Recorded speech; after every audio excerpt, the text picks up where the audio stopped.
Most of the people you know are honest people.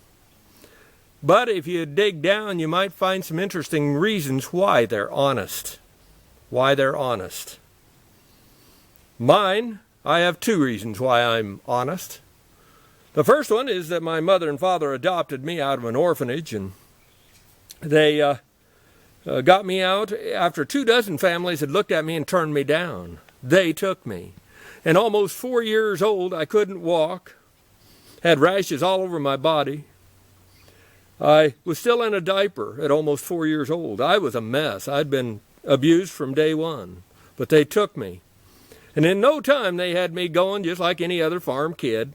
Hard work, you bet, and constant work, you bet. They kept you busy. At the same time, they taught respect of everybody, not just your family, but the elders or whoever you're talking with and being with. And they taught that whoever you're hired to, you work 100% for that person. The goal is to make your employer well-to-do and rich, or making more money. That'll keep your job, and it'll get you more jobs down the road. That type of mentality.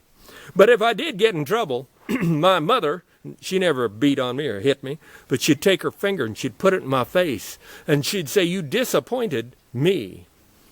I'd rather had a beating. But she's passed away now, along with my father. And when I pass away and see them on the other side, I don't want my mother to put her finger in my face and say, "You disappointed me." That's as good a reason as I can think of to be honest. But I have another reason too. You see, I was in prison. I said prison. The story goes like this.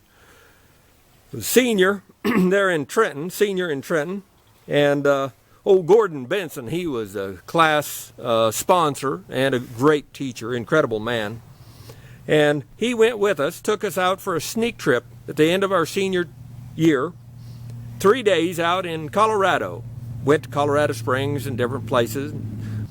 And so Benson, after we did all the different looking around, he said, "There's one thing I want you to do for me." And of course, we'd do anything he wanted. And he took us to Canyon City State Penitentiary out there.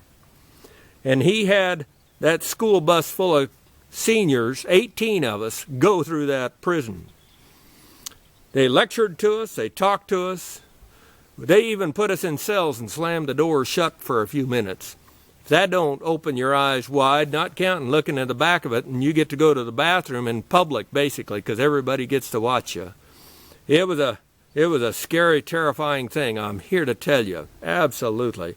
And you could feel fear and hate in that place. Oh, man. Maybe it was from my hunting and trapping days, but I pick up on that type of thing. Everybody was terrified by the time we left that place.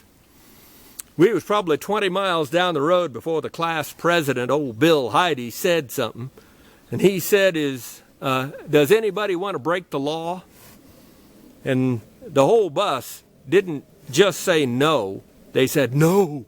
They were total fear and terrified. And that's never left me. And as far as I know, nobody in that class ever broke the law.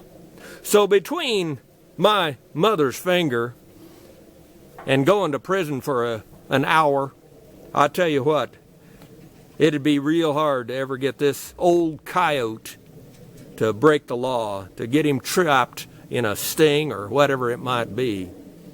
Be real hard, I'm here to tell you. What's your reason for not breaking the law?